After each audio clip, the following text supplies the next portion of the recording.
Hello and welcome to the Seahawkers podcast. We are live for the first preseason game of the season, a 16-3 victory over the Los Angeles Chargers. And I am here joined by my good buddy, Adam Emmert. Adam, how you doing?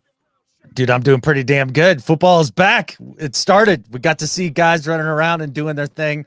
That was a lot of fun. And look, man, I enjoy preseason football at least a little bit, right? But there's one thing that I know that we all enjoy, Brandon. When the final result ends in a W, is that better or worse than an L? Winning is always better than losing, even in the preseason. I'm sure people like Jim Harbaugh might disagree because he took the L today, but we had the victorious Harbaugh with Jay Harbaugh on the sidelines and our special teams coordinator, so it was good to see at least one Harbaugh get the win. There you go. And our Harbaugh, which I enjoy. And the most important thing out of this preseason game is Mike Macdonald is undefeated as Seattle Seahawks head coach. So that's one of the things that we need to definitely highlight here. But fun game, a lot of cool stuff that we saw. And well, maybe not a lot of cool stuff, but some interesting things and maybe some tidbits that we can talk about and kind of go from there. Corey Kuhlman joining us live, and him saying, maybe with a little bit of sarcasm, I was reminded how much I love Jason Myers. I was told by myself that this was a good Jason Myers year, but we saw a missed extra point. We saw a kick that landed short of the landing zone, so we got to see one of those new penalties where essentially it counts as an out-of-bounds kick by kicking it short. Let's start there. New kickoff rule. Takeaways. Yeah, it's fun. I'm into it. It's better than what it was. And yeah. Laviska Shenault had the nice return there, and that was fun to see. And then Michael Dickson was in, complete midseason form, just bombing punts, pinned him down to the 2-on-1, and had several other very good ones. So interesting to start the show with special teams. Not usually something we do, but it was an interesting performance from special teams, and we'll see more of the creativity when it comes to the kickoff, I imagine, once the regular season rolls around. Well, one thing we do usually start off our live shows with is a donation from our live executive producer, R. Ryan 911, $9.99 super chat out on YouTube. If you're not subscribed, at youtube.com/Seahawkers podcast. That way you can get notifications when we go live. And of course, you can always subscribe out on audio too, but it's always fun to have folks here live, including Ryan saying, we're back. It's preseason, but I will take it. Heck yeah, man. I'll definitely take it. I've been jonesing for this for a number of months now. And we got to see a little bit of this new coaching staff and what they might be trying to do a little bit here in the preseason. And you want to start offense or defense, Brandon? We could start offense because I think there were a few takeaways. I think defense really was the story of this game because the 3 points given up to the Chargers coming on a 58-yard field goal. So there's lots to talk about there, but I kind of want to start off with offense because I think there were some things that stood out to me. There's only so many things that you can take away with preseason, but we got to see Sam Howell for a full first half, including a drive in the second half, a nice long drive where they nearly punched it in on a fourth down play, but came up short. And so, we got to see Sam Howell go 16-27, 130 yards, and a decent passer rating. He had a touchdown pass, and we can even talk about a little bit of the mix between run and pass. But Sam Howell, he was our quarterback today, and he looked all right. Yeah. So, okay, let's start with Sam Howell. And, he looked like a competent backup out there, had a couple nice throws, dirted a few easy ones as well. You mentioned the run pass ratio and the comment that we had just seen there just a second ago about from Nate there about the running game and that sort of thing. And yes, there's some things that I saw, at least preseason. Again, you don't know exactly what's going to translate into the regular season, that put me a little bit at ease. And one of them is that we weren't constantly in shotgun. You saw him get under center, be out of pistol, and then some out of shotgun as well, but really mix that up. And then they were running a heck of a lot with Kenny McIntosh. and it looked pretty good. I mean, McIntosh, I thought, had a nice game. Yeah, McIntosh, we heard from the coach this past week that it sounded like a real competition for that third string job between Kenny McIntosh and George Holani. McIntosh finishing 8 carries for 40 yards and Holani 6 carries for 24 yards.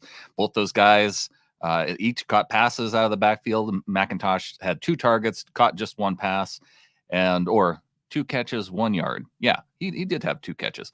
And Holani also 2 catches, 6 yards. So we'll expect to see that competition heat up for that position. Samuel Gelber in the chat saying McIntosh can run. Also dropping in a $4.99 super chat. So thanks to Samuel. Appreciate it as always, Sam. And look, if he's your number 3 back, like, I feel pretty good about things. I mean, that's a guy that does look capable. And it's some of the things that we saw leading into the mock game last year before he got hurt. And then we didn't really see much of him for the rest of the year. So that was cool to see. Yeah, just the offense was relatively efficient. I mean, they moved the ball up and down the field again for a preseason game. And there was enough there that made me feel a lot better about some of the reservations that I've had going into this season, offensively speaking. And I think one of the bigger things that I took away from watching some of the dudes out there on an individual level is McClendon Curtis is absolutely not the answer at right tackle. No. But we didn't see any George Fant out there. In terms of starters on the offensive line, I think we saw a few, at least the starting interior, because, well, as long as center is, Connor Williams expected to be out there whenever he's healthy and ends up signing, because I don't think that signing is beneficial, although he's agreed to a contract. And yeah, we saw Nick Harris out there for the first team. We saw Olu come in a little bit later. And and we didn't see any Charles Cross. But I think the left guard and right guard are the 2 guys that are going to be ultimately starting in those spots, unless I think something happens during the preseason to shake it up too. It sounded like McDonald not super set on having an offensive line like set in stone right away. No, I think they're still searching through it. And I do think that you're right about left guard. It's a little wait and see for me at right guard here still. We'll see. And, to Sam's point here, like, McIntosh ran hard. And you could tell, man, like, he knows he's in a big time competition here with Holani. And he really shined in this particular game. And you did hear, Coach Mike say, like, look, practicing everything, that all counts for sure. But what happens in the games counts even more. So I think that's a nice little feather in his cap. We've got almost 100 folks here joining us live in a preseason post-game stream. So hit that like button if you would, and make sure you subscribe to the show. Anything else on offense in terms of receivers? We've got Derek Young, who is the leading target getter, I suppose. Although Jake Bobo had 4 targets, he only had 1 reception, but he was looking at Bobo a lot for some of those downfield shots. But Derek Young, 4 targets, had 3 catches, led with 44 yards on the day. And Cody White, also 4 targets. Brady Russell, 3 catches, 25 yards. Laviska Shenault, 2 catches, 31 yards, and Aesop Winston in there too. So, yeah, we saw a few names. You saw JSN out there picking up a first down early on. I wanted to touch on one of the things in the chat, though. The thing that stood out to me the most in terms of the offense was, and a lot of it came with PJ Walker in the game late when they're up against 3rd and 17, 3rd and 15. 0 give up plays, Adam. We're going for it when it's 3rd and long. Yeah, and zinging them deep and picking up a bunch of those 3rd and not very manageable. So that was pretty cool. And yeah, a lot of first downs, and we're able to kind of keep the chains moving. You heard the Chargers announcers bemoan the time of possession, the big disparity there, because the defense was playing really well, even if it is just vanilla and that sort of thing. But offense able to move the sticks. And Bobo, you know what? He did look good out there, and he had a touchdown. He had an absolute touchdown if Sam Howell doesn't overthrow him. Right. Well, and didn't he have another one too where it was a little bit underthrown? So I felt like there were a couple of targets that it was just a little bit off with Bobo. And let's see, Yeah, maybe I'm thinking of the one where he had more of the in-breaking route. It didn't look like there was much in terms of the defense behind, he was behind the defense, and yeah, he just a little bit late getting the pass to him on that in-breaking route. But it'll be fun to watch. Well, I don't know if we'll rewatch this game a whole lot, but No. it's the preseason. Yeah. Let's not kid ourselves. There's not much that ultimately we could take away some things. Like, gosh, with the defense, I saw a comment in the chat earlier. I feel like we were making excuses for tackling last year and in previous years, saying, well, it's preseason week 1, you got to give these guys time. I didn't notice any issues with tackling, and it led to, gosh, I don't think that they had a first down until maybe the end of the first half. The defense completely shut down the Chargers in the first half. They really did. And like, we can put a caveat on all of it with Easton Stick is terrible. And you can't convince me in any world that the king of spring, Luis Perez, isn't better than Easton Stick. There's no way he's not. And I'm not even talking about like him completing a couple balls late when he had an opportunity. I was just saying overall. But even with the lack of competition at QB that they were facing, the number one thing had to be the tackling that popped out at me for sure. Just the idea that it was sound and ready to rock right out of the gate and getting guys to the ground and no yak, all of that. Man, that felt great. That was a big change compared to what we'd seen over the last 2 years. In terms of schematically, I didn't take away a whole lot apart from we did see little things that maybe I wasn't used to seeing, like Mike Morris dropping into coverage and covering a tight end who is lined up in the outside and actually faring pretty well out in coverage. So that was kind of fun. But we didn't, I felt like we saw more from the Chargers defense running that similar scheme with their kind of disguised blitzes. We saw a little bit of it late, I think, but not a whole lot of that earlier.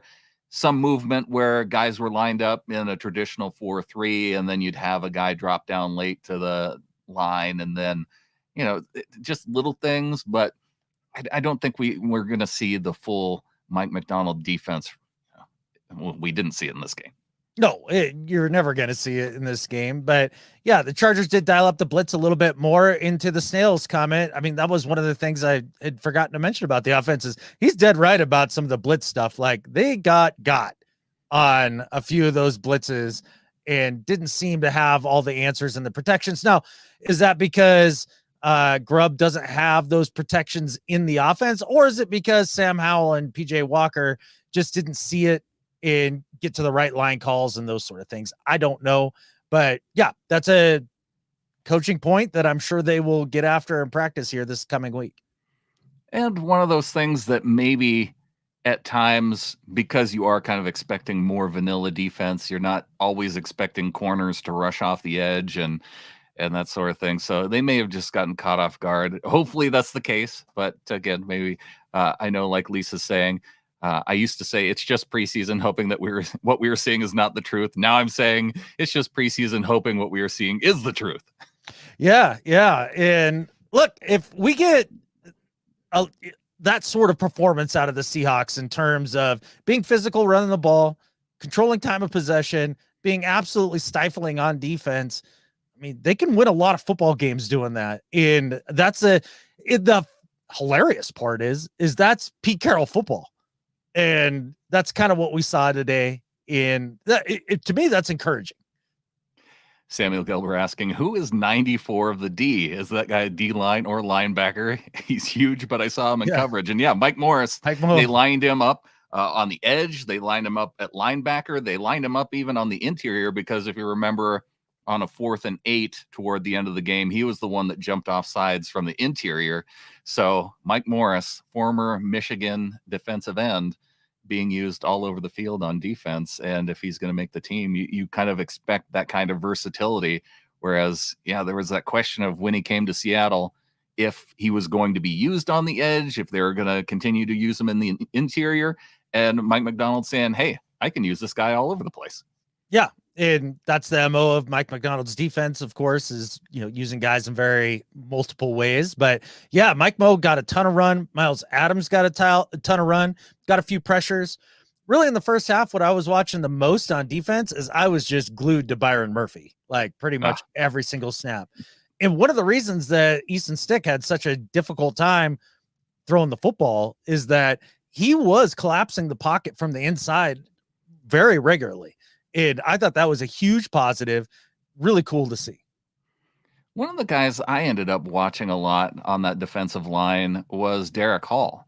And I felt like, and whether it was just him, one of the things I guess I look for in the preseason is if our depth can really overpower another team's depth.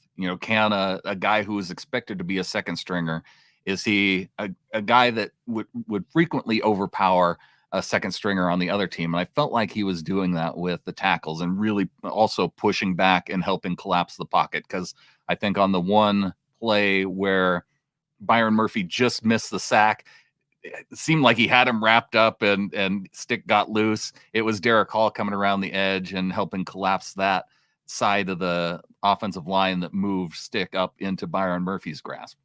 Yeah, and it's interesting that you point out Derek Hall, and that's going to be somebody I'll probably try to pay a little more attention to next go around here, just because we want to see that leap, or if he can do that leap that Boye Mafe did last year. And one of the big things for that is not just to be a straight bull rusher, because he's a very powerful guy, and I understand that that's your primary move and all that. That's great. A couple of times that I did happen to kind of watch him specifically, he was just going right to the long arm bull rush, just the one-handed bull rush. And I'd like to see a few more counters and things off of that. Boye Mafe, we got to see a little bit of him in action as well. I know a lot of people in the chat mentioning John Radigan, who he led the team with 5 tackles on the day, along with Derek Hall, both of them each having a sack. And so, yeah, those guys, Tyrese Knight also up there among the team leaders in tackles with 4. So the linebackers, a couple of them showing up. You bet. Radigan's tackle down at the goal line where he shot the gap there was excellent. That was one of the best plays I've seen him make. And if you can get that out of a guy who's, right now he's a backup for us, I think he's probably closer to a third stringer for most teams. That's good stuff. Kobe Bryant had an interception on the day, helped lead to, I think, the Seahawks' second touchdown. And again, I think that was one of the moments where it was just pressure a little bit early. Stick floats it a little bit too high, and Kobe Bryant there to pick off the interception. And yeah, then Seahawks offense able to do something with it. You betcha. And I can't remember who laid the hit on Hurst there that kind of popped the ball up into the air, but one of the things that I thought that was cool was there was sticky coverage all across the board throughout the entire day, including the linebackers getting depth and things like that, and being able to know their coverage assignments and be where they're supposed to be. That was a breath of fresh air, and not seeing just dudes running in breaking routes that are just wide open that you could hit over and over again with impunity.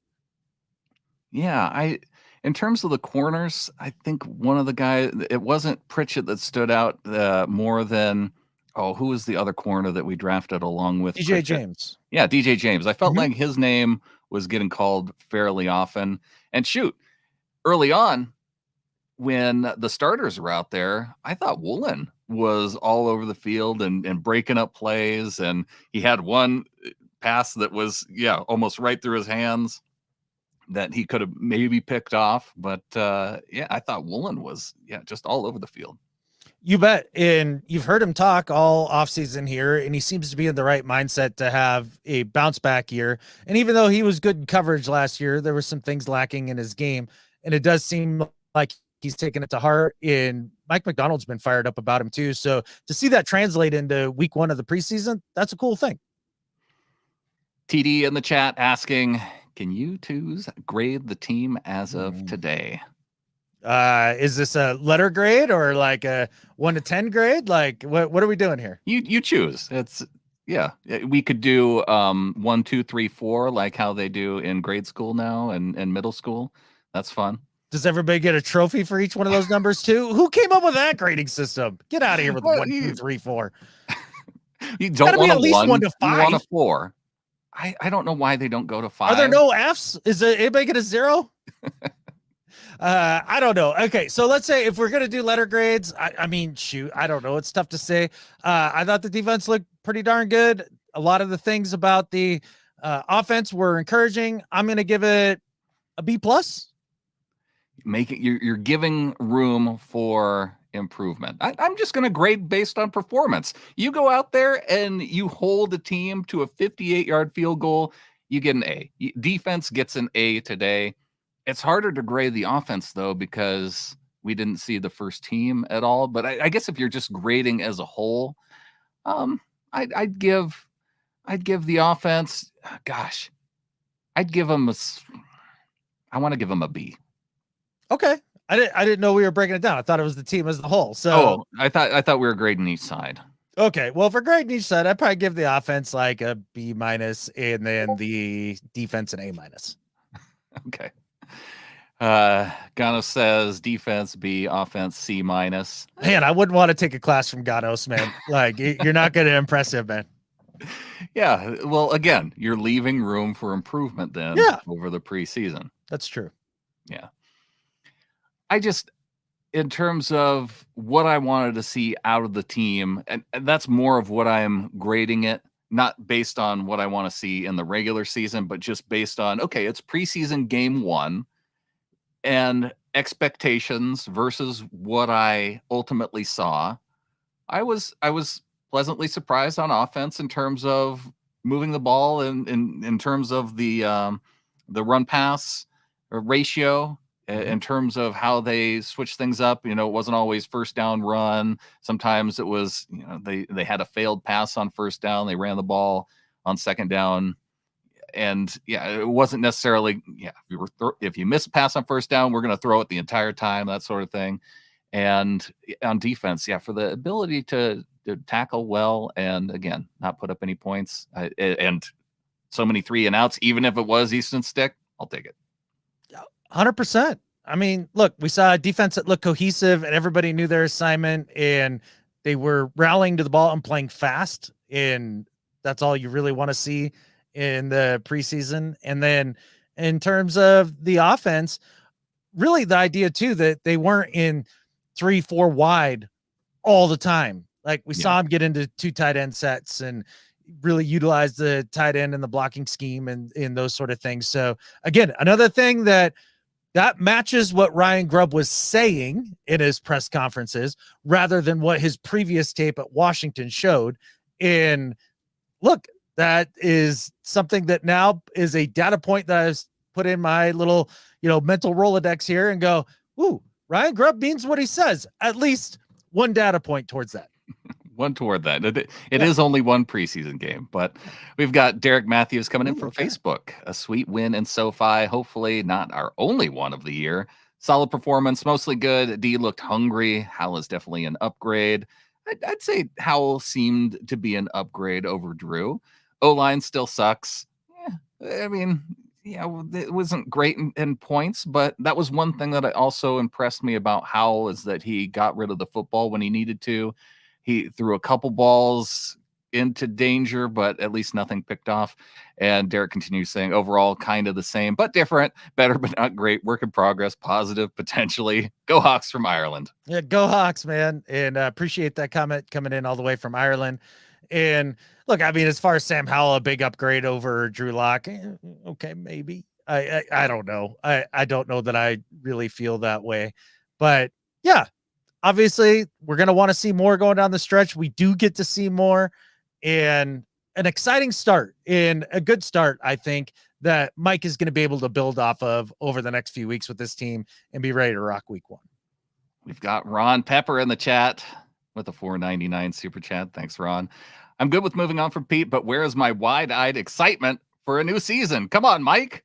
Are you talking, Ron? Are you talking directly to Mike? I don't know if Mike is a get excited type of guy. No, definitely not. In fact, Brittany has commented as I've listened to Mike McDonald conferences and be like, is he always this vanilla? Like, he's just boring. And look, he's not a rah-rah Pete type of guy, that's for sure. But as far as wide-eyed excitement, we didn't see a lot of the starters on offense. And how do they do this now with the 3-week preseason, Brandon? Is it going to be week 3 that we see all the starters, or is it week 2 and then they go back and play a lot of the guys trying to make the team in week 3? I don't know. It's all different now. It is But different. whichever I week, feel, yeah, I whichever feel week like the starters week 2, play. we need the starters. Week 2 at least. Okay. Yeah. By that point, I think a little bit of that wide-eyed excitement could enter the fray. TD says nose tackle Hankins. I don't him. know if we saw any Hankins on those first 2 drives. I was looking and noticing that they had a lot of starters in on defense, including I saw Reed out there. I saw Leo Williams out there. I don't know if we saw Hankins out there in the middle, but yeah, he must have been out there because he did register 1 tackle. So there you go. 1 tackle for Hankins. 1 tackle for Hankins. Okay. Well, look, and at nose tackle, you're not looking to get noticed. You're there to soak up blocks and you allow all the glory to go to all the guys around you and the linebackers behind you. So doing his job. Jay Smith with a little bit of Howell praise, playing within the structure of the offense. He didn't force any throws. He threw it away when he needed to. Yes, only 1 game, but this is a marked improvement over his play from last year. Oof, no. This is not a marked improvement over his play from last year. Well, I will say that from what I expected, because so much of his time in the Washington offense, I always saw him trying to make plays when they weren't there. And I didn't necessarily see that. And so a lot of it was him holding the ball a little bit too long in Washington. And ultimately, the reason being why he was getting sacked. I felt like his sacks in this game, it was because a guy whiffed on an assignment and was in the backfield right away. Yeah, I just don't know that this was decidedly different than what you saw in Washington over the course of last year. Did he play in the structure of the offense? Sure. I mean, it was basically go to the first read. If that's not there, dump it down. If that's not there, run. Like that's what Sam Howell did all day. Couple little bouts of inaccuracy, which is what you get with Sam Howell. And it's exactly what I expected. Couple nice throws, couple bad throws, a very competent backup. Nice point here by Daniel Smith. This game didn't end up shedding much light on the tight end depth. We saw the touchdown from Brady Russell. I was going to say, Brady Russell, future Hall of Famer, Daniel, come on. Brady Russell, we saw Pharaoh Brown out there. Unfortunately, getting a holding call in one situation that backed the offense up a little bit. But yeah, I think not having the starter out there, but it is going to be tough to see whether or not I don't know if Brady Russell is going to be if he's the third guy, then sure. I guess I wasn't expecting him to be such a featured part of the offense in this game, and he stood out partially because of his long flowing locks. Yes. Yeah, it was hard to take your eyes off of him. I'm not gonna lie, I had to look up Brady Russell. There's no doubt about it, and he had some nice blocks as well with his time out there, and I thought that boded well for him. Boded, there's a word for you. Don't look it up. Boded. Okay. But yeah, Brady, we'll see more throughout the and Nate shoots in the chat saying I think he's ahead of Barner. Yeah, Barner didn't necessarily stand out to me too much, but that's again what preseason for. And he's a rookie, Barner is, and Brady at least was with the team last year on the practice squad. Oh, we'll see. There you go. I don't know. He should make the 53 just based off those slowing locks, though.